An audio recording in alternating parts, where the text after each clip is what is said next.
अस्सलामुअलैकुम नाजरीन, इस वीडियो में हम बात करेंगे कुरैश उस्मान सीरीज के सीजन 3 के वॉल्यूम नंबर 83 के फर्स्ट पार्ट के बारे में। चैनल पर पहली बार आए हैं तो चैनल को फौरन से सब्सक्राइब कर दें। बाकी के पार्ट्स भी कुछ ही देर में हमारे चैनल पर अपलोड कर दिए जाएंगे। तो चलिए नाजरीन शुरू करते हैं आज की वीडियो। तो नाजरीन, जैसा कि आखिरी एपिसोड के इख्तिताम पर आपने देखा था कि उस्मान साहब और उनके भाई गुंदूस साहब एक दूसरे के आमने सामने थे। उस्मान साहब ने गुंदूस साहब को उनकी तमाम गलतियां याद दिलवाई। गुंदूस साहब ने भी अपनी तमाम गलतियां कबूल करके उस्मान साहब के सामने घुटने टेक दिए थे। इस एपिसोड के आगाज में आप देखेंगे कि उस्मान साहब ने गुंदूस साहब के गले में अपना कमान डाला हुआ होता है। उस्मान साहब अपने दिल ही दिल में ये बात सोच रहे होते हैं कि जैसा मैंने अपने चचा दुंदार के साथ किया था, क्या मैं गुंदूस साहब के साथ भी वैसा करूं या फिर नहीं। फिर उस्मान साहब कुछ देर सोचने के बाद आखिरकार अपने भाई गुंदूस के गले से कमान निकाल लेते हैं और इसी दौरान यहाँ पर उस्मान साहब और शेख हैदर अली साहब का फ्लैशबैक सीन दिखाया जाता है, जहाँ पर उस्मान साहब रोते हुए शेख हैदर अली साहब से कहते हैं कि अब गुंदूस बे को मेरी तलवार से कोई भी नहीं बचा सकता। शेख हैदर अली साहब इस पर उस्मान साहब को जवाबन कहते हैं, इंसानों की फितरत ऐसी ही होती है मेरे बच्चे, वो बहुत सी गलतियां कर जाते हैं। अगर आप गुंदूस साहब को उनकी गलती का एहसास दिलवाना चाहते हैं तो आप अपनी तलवार की बजाय अपने ज़मीर की मदद से उन्हें सजा दें। अब आप उसे उसके गफलत से हटा दें और उसे अपने राह रास्त पर लाओ उस्मान। तो नाजरीन, यहाँ पर शेख हैदर अली साहब उस्मान साहब को समझा रहे होते हैं कि हर इंसान से गलती होती है, उन्हें माफ भी कर देना चाहिए और आप जिस इस्लामी सल्तनत को बनाने जा रहे हो उसमें आपका साथी होना भी जरूरी है।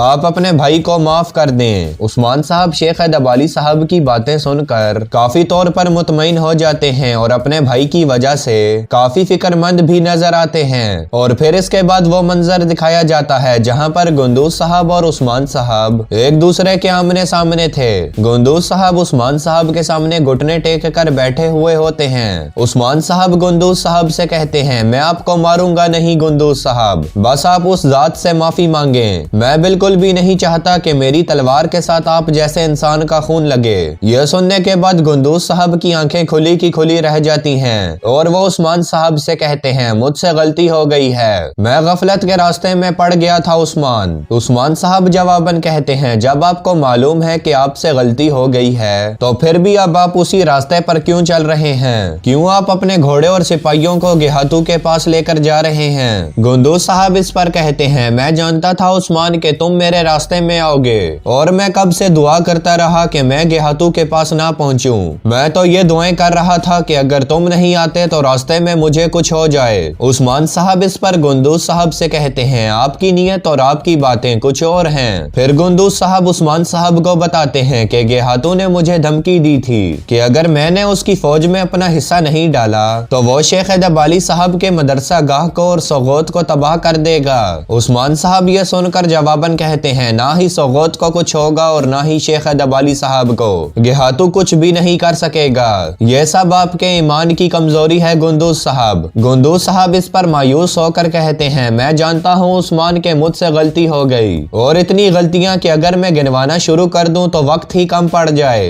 दूसरी तरफ एनागोल किले में निकोला गेहातू के अहम कमांडर के साथ अपने किले में दाखिल हो रहा होता है। निकोला आते हुए गेहातू के कमांडर से कहता है, अगर हम एक साथ हैं तो हमें फिक्र करने की कोई भी जरूरत नहीं है। कमांडर जवाबन कहता है, निकोला तुम इस तरह की बातें बंद करो। गेहातू ने मुझे हुक्म दिया है कि अगर निकोला तलवार निकाले तो तुम भी तलवार निकाल लेना, लेकिन अगर निकोला तुमसे बात करने लग जाए तो फिर तुम्हें उससे डरने की जरूरत है। यह सुनने के बाद निकोला जोर जोर से कहके लगाना शुरू हो जाता है और फिर गेहातू के कमांडर से कहता है, चलो तुम जिस काम से आए हो यानी कि गेहातू के लिए मेरे सिपाहियों में से अच्छे सिपाही लेकर चले जाओ, लेकिन उससे पहले तुम्हारे लिए मेरे पास एक तोहफा है। इसके बाद निकोला अपने सिपाहियों को आवाज देता है। सिपाही इस पर रुगादोस को कैदी बनाकर ले आते हैं। रुगादोस वहां पर आते ही निकोला को बुरा भला कहना शुरू हो जाता है। निकोला भी रुगादोस से कहता है, मेरे पुराने दोस्त तुम कैसे हो।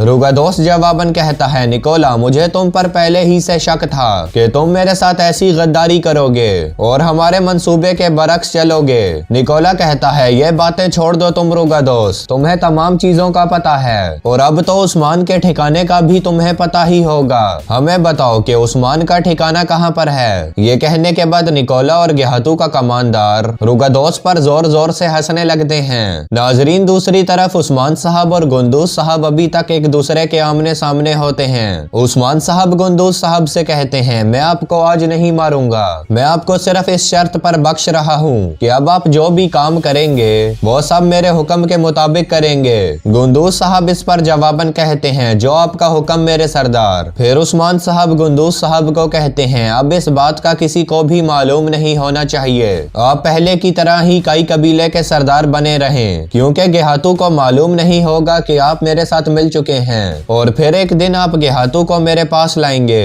मौका मिलते ही इंशाअल्लाह उसका काम तमाम कर देंगे। गुंदूस साहब कहते हैं, मेरे सरदार आप बेफिक्र रहें। इसके बाद उस्मान साहब उनसे कहते हैं, अब आप जाएं गेहातू के पास, इससे पहले कि उसे कोई शक हो जाए। ये कहने के बाद उस्मान साहब अपने सिपाहियों के साथ वहां से रवाना हो जाते हैं। दूसरी तरफ आप एनागोल किले में देखेंगे, निकोला और गेहातू का कमांडर मिलकर रुगादोस से ये बात उगलवाना चाह रहे होते हैं कि उस्मान साहब और उनके सिपाहियों का ठिकाना कहाँ पर है। फिर निकोला एक लोहे को गर्म करके रुगादोस के सीने पर लगा देता है, जिसकी वजह से रुगादोस जोर जोर से चिल्लाने लग जाता है। निकोला रुगादोस पर बहुत सा तशद्दुद कर रहा होता है और फिर रुगादोस से कहता है, अब तुम मुझे बताओगे कि उस्मान कहाँ पर है। अगर तुमने मुझे बता दिया कि उस्मान कहाँ पर है तो तुम्हारी जान बख्श दी जाएगी। रुगादोस जवाबन कहता है, अगर मैंने तुम लोगों को उस्मान साहब का ठिकाना बता दिया तो तुम लोग फिर भी मुझे मार डालोगे, लिहाजा मैं तुम लोगों को बिल्कुल भी उस्मान साहब का ठिकाना नहीं बताऊंगा, ताकि उस्मान साहब एक दिन यहाँ पर आकर मेरा बदला तुमसे ले सके।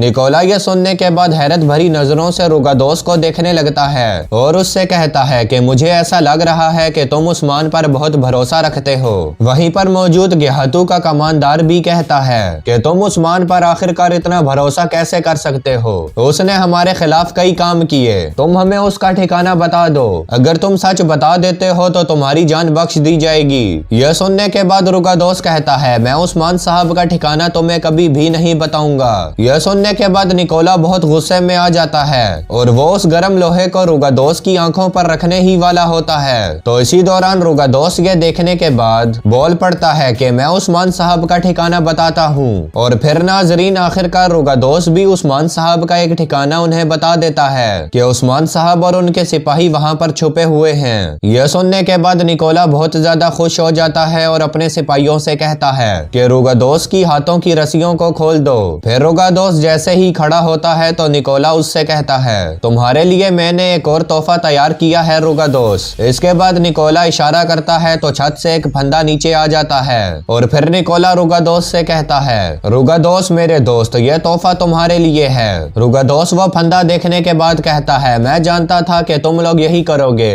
नाजरीन, फिर आखिरकार निकोला फंदे की रस्सी को रुगादोस के गले में डाल देता है। फिर अपने सिपाहियों को हुक्म देता है कि अब इस फंदे की रस्सी को ऊपर की जानिब खींचो। सिपाही ये सुनते ही फंदे वाली रस्सी को खींचने लगते हैं और इस तरह रुगादोस फंदे पर चढ़ जाता है। निकोला रुगादोस की इस हालत को देखने के बाद कहता है, अब तुम्हारा मुस्तकबिल यही है, तुम इसी के काबिल थे। फिर निकोला अपने सिपाहियों से कहता है, जाकर गेहातू को खबर कर दो। वो ये तमाम सूरत हाल सुनने के बाद बहुत ज्यादा खुश हो जाएगा और साथ ही अपने कमांडर से कहता है, अब आप बेहतरीन सिपाहियों को लेकर उस मकाम पर पहुंच जाओ जिस जगह के बारे में रुगादोस ने आगाह किया है, जहां पर उस्मान और उसके बुज़दिल सिपाही छुपे हुए हैं। नाजरीन, दूसरी तरफ आप देखेंगे कि जंगल में उस्मान साहब और उनके सिपाही एक मकाम पर ठहरे हुए होते हैं। इसी दौरान बोरान अल्प भी वहां पर पहुंच जाता है। बोरान अल्प आकर उस्मान साहब से कहता है, उस्मान साहब, आपने जिस मकाम पर मुझे ठहरने का कहा है वहां के लोग आकर मुझसे मिले हैं और उन्होंने मुझे एक खत दिया। इसके बाद बोरान अल्प वो खत उस्मान साहब को दे देता है। उस्मान साहब भी खत पढ़ने के बाद बहुत ज्यादा खुश होते हैं और अपने सिपाहियों को कहते हैं, तुर्क सरदारों ने मेरे साथ मिलने की रजामंदी दिखा दी है। अब इंशाअल्लाह उनके साथ मिलकर इस सरजमीन में आजादी की एक तारीख चलाएंगे। हम तब तक अपनी तलवारें आराम से नहीं रखेंगे जब तक गेहातू और वजीर आलम शाह का खात्मा ना कर दें। फिर उस्मान साहब अपने सिपाहियों से कहते हैं, आप लोग जरगे की तैयारियां शुरू करें। तो नाजरीन, यहीं पर इस एपिसोड का और इस पार्ट का इख्तिताम होता है। बाकी के पार्ट्स भी कुछ ही देर में हमारे चैनल पर आने ही वाले हैं। तो नाजरीन, वीडियो को लाइक करना और चैनल को सब्सक्राइब करना मत भूलिएगा। इसी के साथ मैं मिलूंगा आपसे अगली वीडियो में, तब तक के लिए अल्लाह निगहबान।